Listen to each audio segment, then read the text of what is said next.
Hello, everyone. Welcome to the live stream. I'm sitting in my office right now. It's 3:49 a.m. It is August 24th, Monday, the first day that I'm to start law school.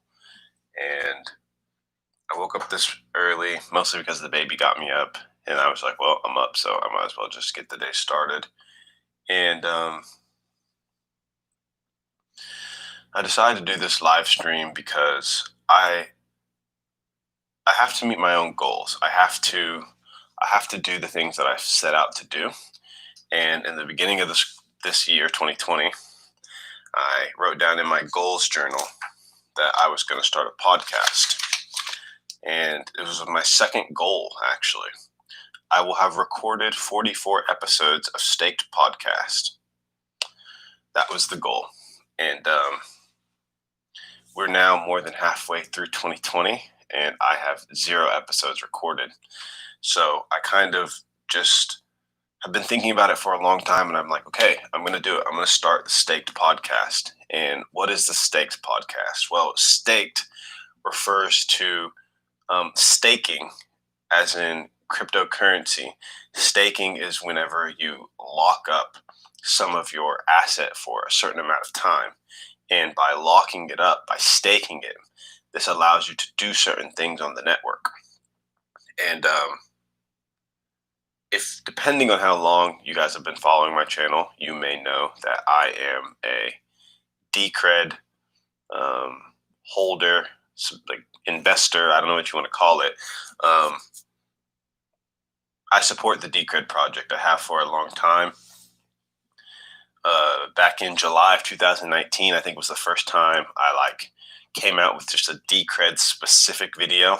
But I imagine, well, I know over the coming months and the next 3 years, particularly, I will be releasing a lot more content about Decred in particular, because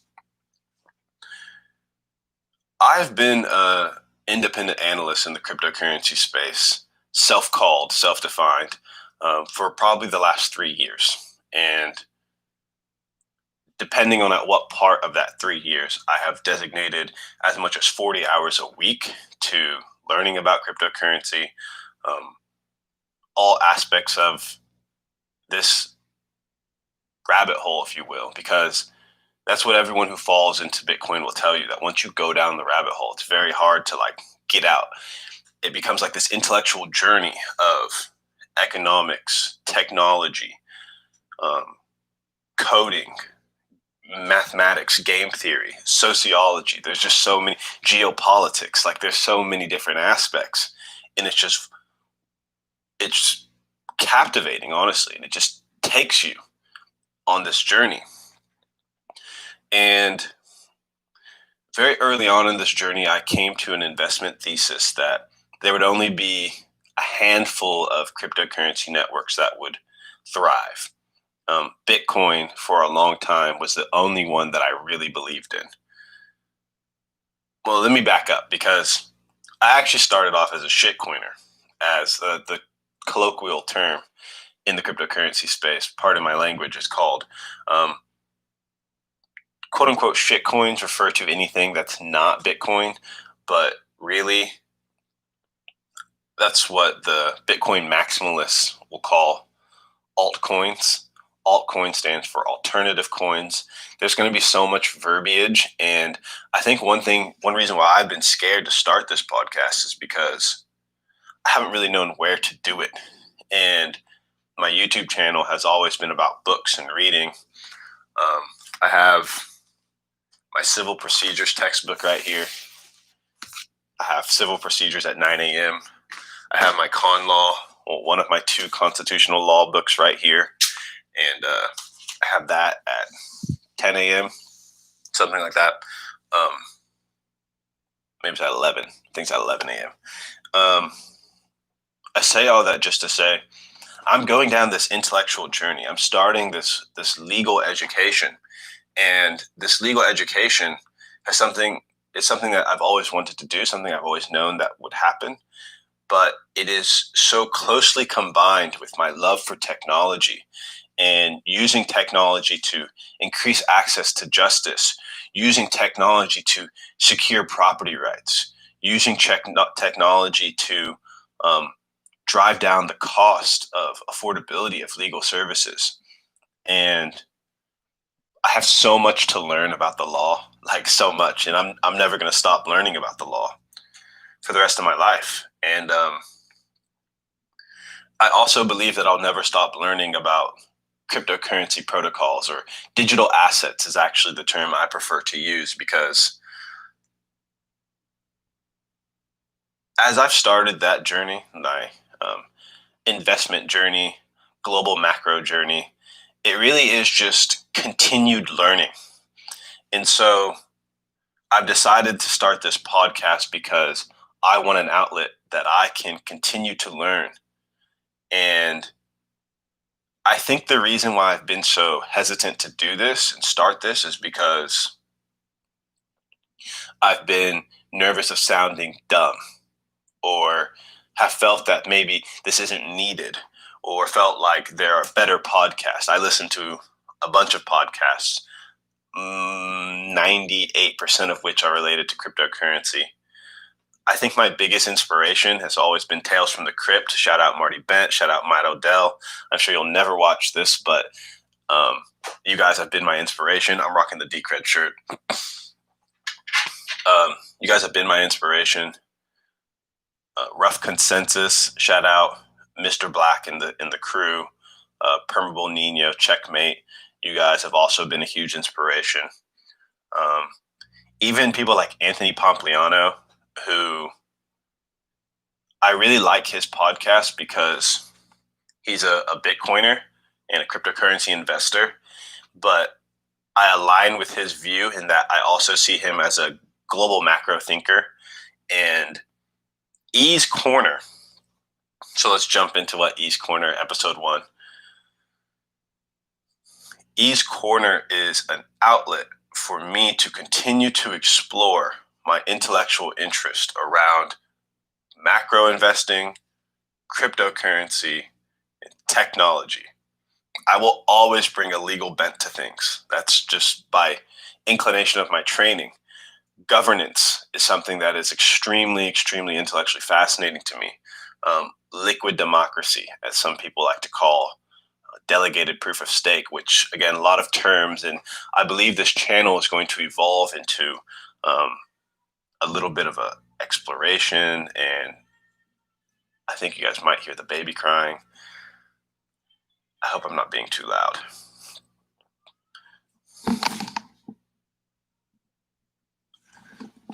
We're going to keep going. I might start talking a little softer, but that's just because I don't want to keep the baby up.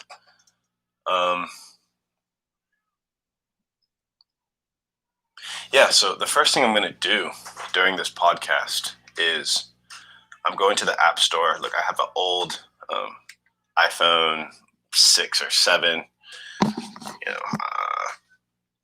It's my girlfriend's old phone, and we've cleared it.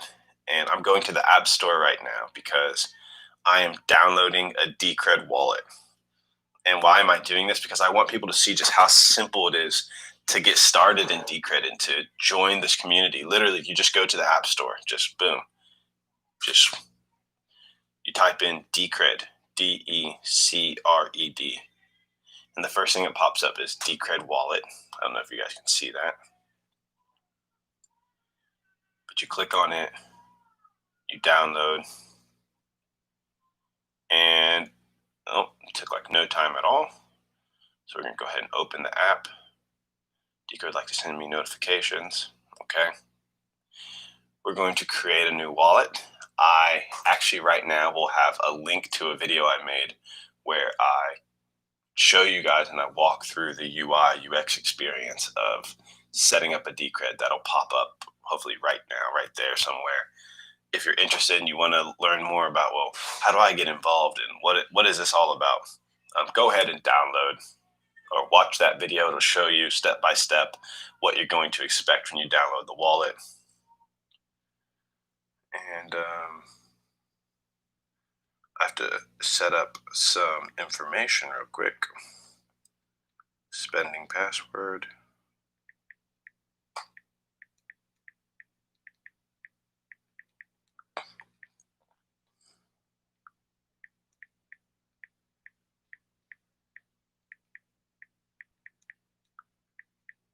Cool. Passwords don't match. I hate when that happens.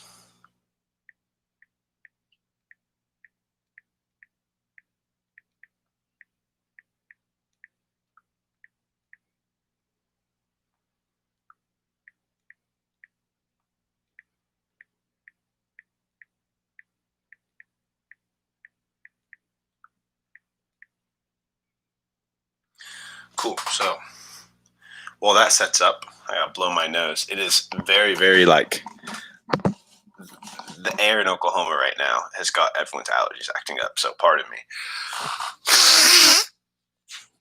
But it's impossible to talk if you're congested. So I'm gonna be blowing my nose, and I got my Oikos Pro Fuel because after I record this, I'm gonna go to the gym. Mm.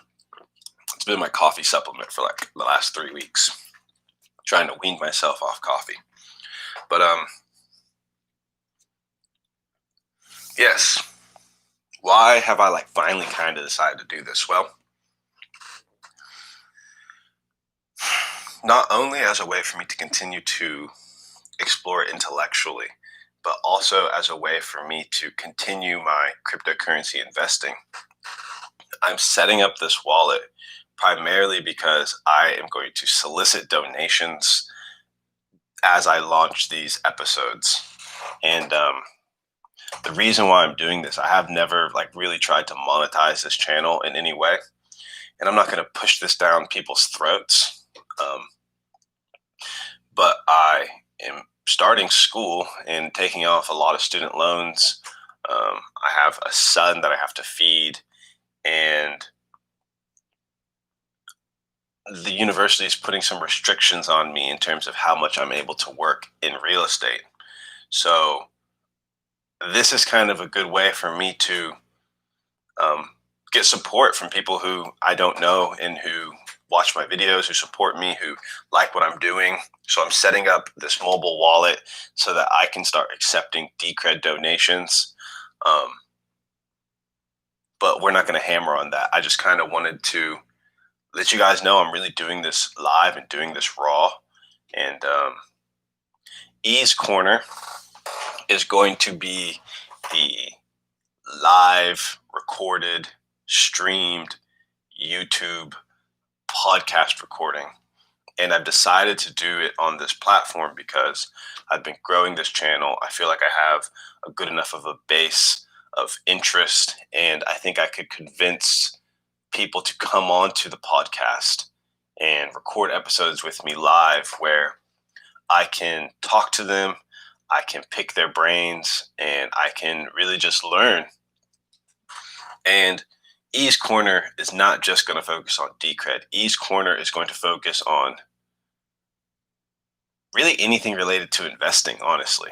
Um, and that's just such a broad thing because I'm also interested in energy investing, precious metals investing, natural resource investing, real estate investing. So East Corner is going to be such a broad thing that I don't want to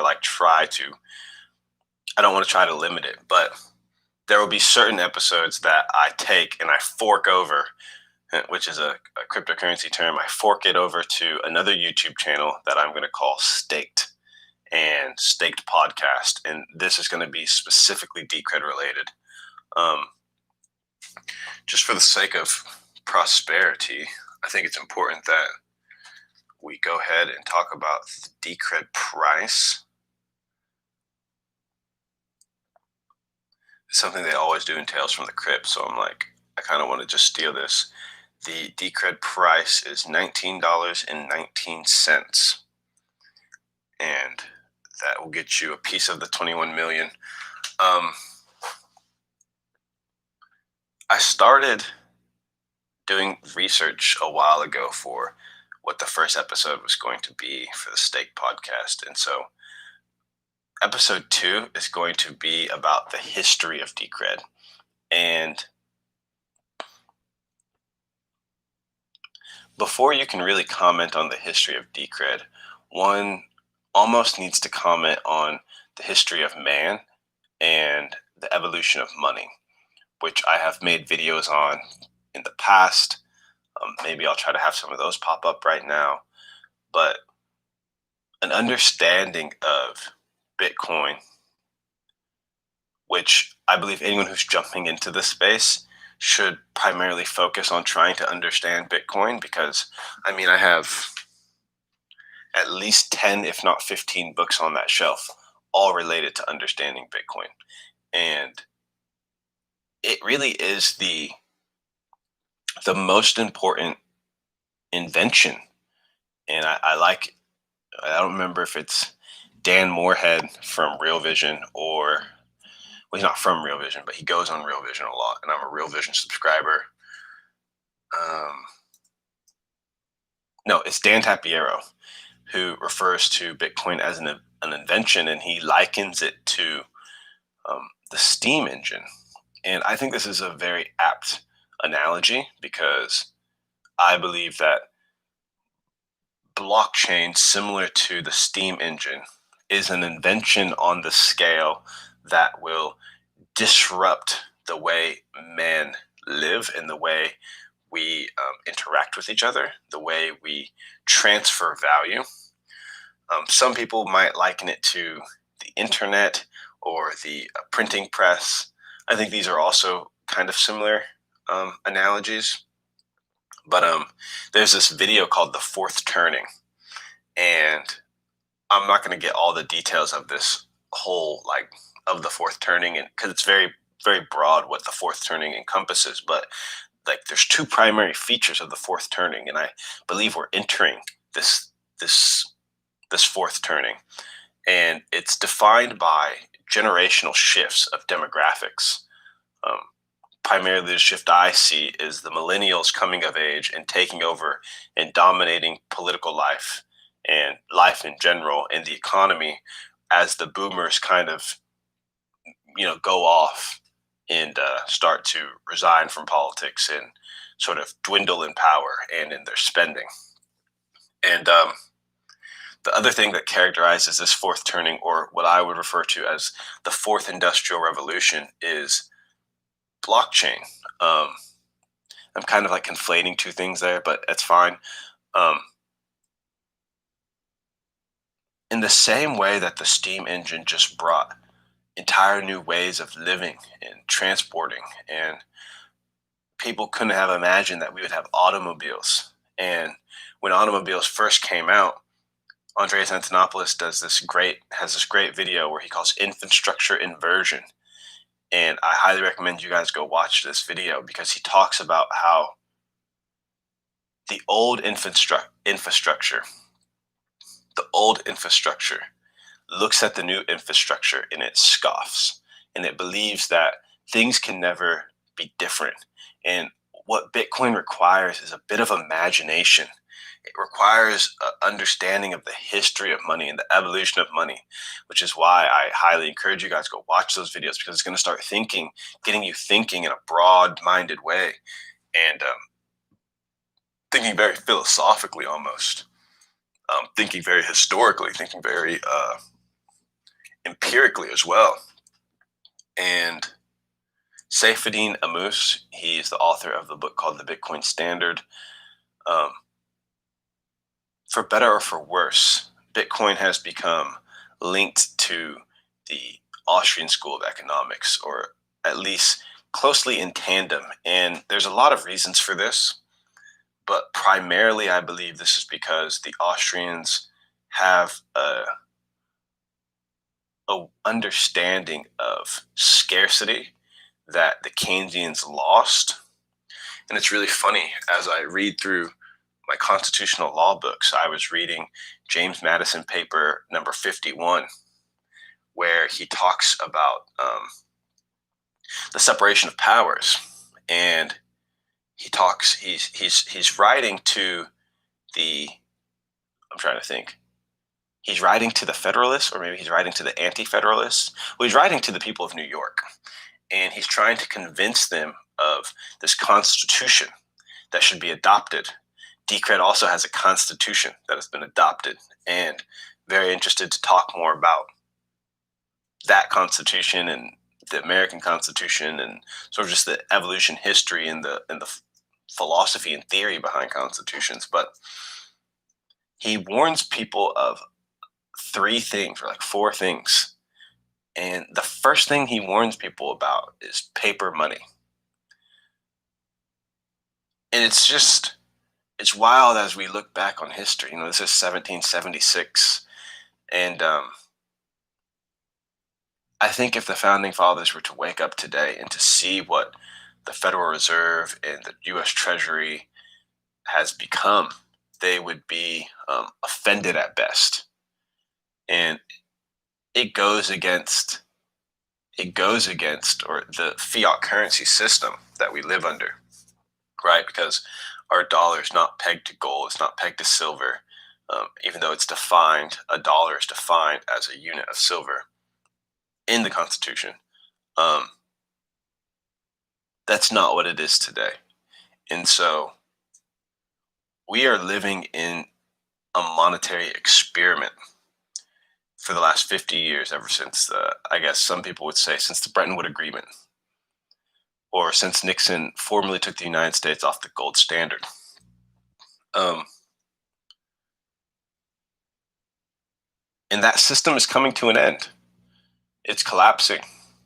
There are many signs of this, but whether it be China or Russia, who no longer seek to do international trade in the U.S. currency, whether it be yield curve inversion, which is always a sign of economic distress, and that happened, I think, in late 2019. Here we are, August of 2020, and coronavirus. We have a little bit of hindsight of what coronavirus and its economic impact and its health impact and global impact. Trade has become, countries are becoming more nationalist and starting to become more, what's the word I'm looking for? Insular. They're starting to become more self-focused. Meanwhile, the internet is making access to people, access to ideas more readily available. And blockchain is making records immutable and making ideas immutable. And I think it's also important at this point in the podcast that I mention another technology that I hope to explore pretty in depth, hopefully, in each corner, which is Urbit. And I'm not going to say too much more about Urbit because it really is a mouthful, and it's really something I just don't feel comfortable enough talking about yet, but I'm still learning. But I think it's very important. I think it's another one of those monumental, groundbreaking technologies. But as we look forward over the next 20 years, sorry, I'm going to blow my nose again.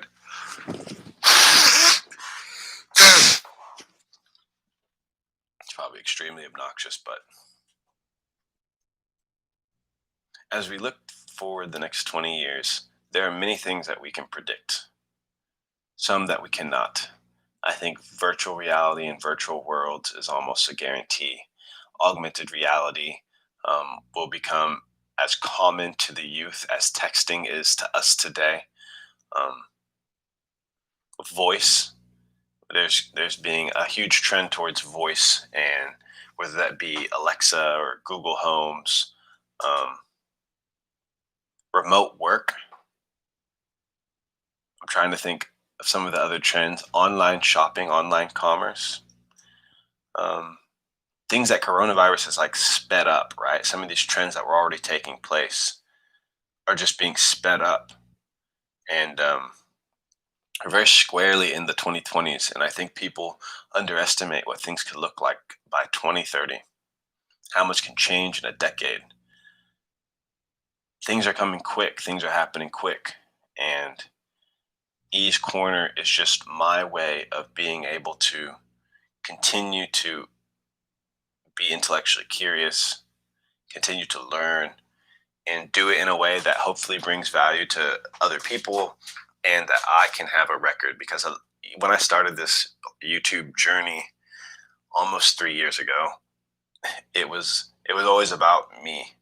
And the last few months, as the channel just kind of grew from like 500 to 1,000 pretty quickly, which I've come to start. I think I believe that YouTube really helped me out. Like I think their algorithm like knew I was close to 1,000, so they like helped boost me there or something. I don't know, because it just happened so quick, and then it like slowed down very suddenly. Um, but I could be wrong. Could be something else.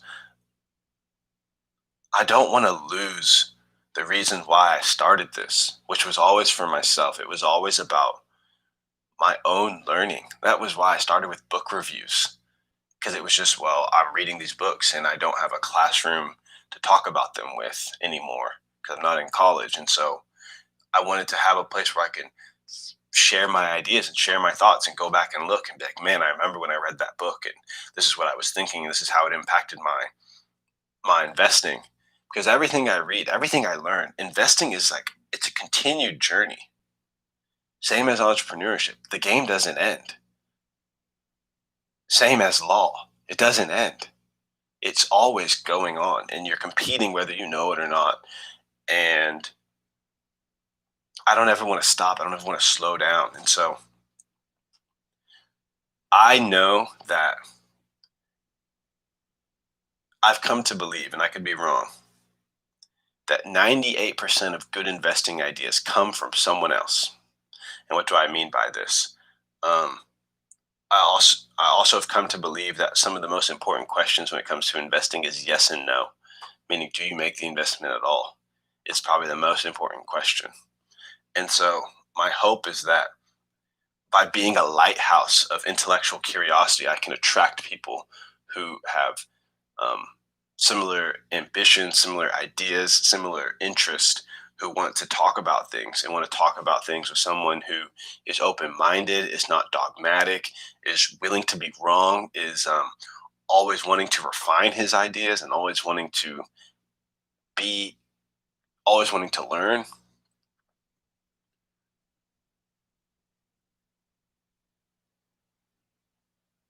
I think another piece of this is also just doing it for myself. And when I write down my goals, at the beginning of each year, I always set them.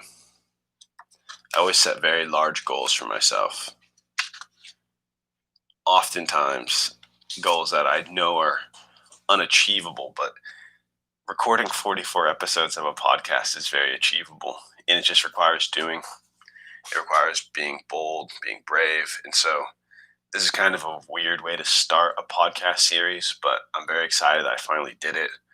I think that 30 minutes is a good amount of time for the first episode, and we're going to check on the Decred wallet right now because I don't know if you guys can see that. It's loading.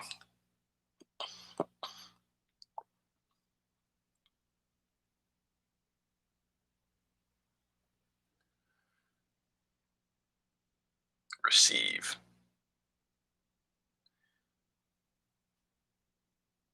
Oh, it's syncing right now, so that's going to take, it says 1 minute left.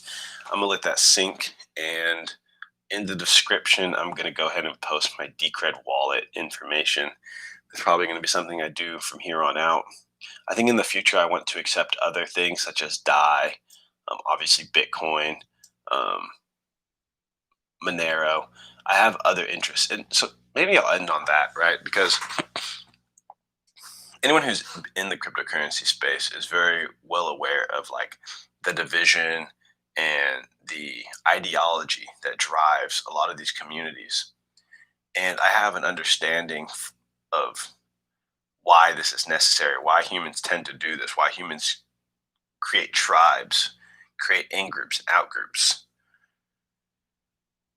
But I refuse to allow ideology to keep me from exploring ideas. And I believe that you can try out things and see for yourself if it works. And that's very much how I invest, is by using and being hands on with my investment theses. And so I say that just to say I do hold a diverse cryptocurrency portfolio. I obviously I do investments in the stock market, and I've been made many investment stock market videos. Will continue to do that. Continue to update you guys on my investments and my journey and my ideas. Um, but I'm I'm almost like 85% in cryptocurrencies with my investments. And the reason for this is I just think the opportunities versus the risks greatly outweigh that of traditional markets. Um, and we're so early on in this game. There's going to be big winners, there's going to be big losers. And the hope is that you just pick at least one big winner, could really change your life. And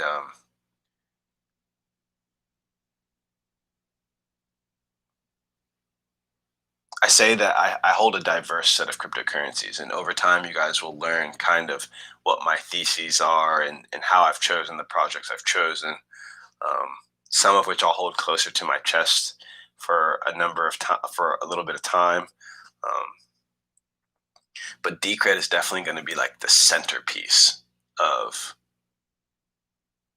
my of this podcast, really, of Staked, of each corner, because it's the one that outside of Bitcoin I have the most conviction in. And I'll leave this at that. It's 4:30 a.m. now, so I'm gonna get dressed, head to the gym, and wish me luck on my first day of school, guys. Thanks for watching. Peace.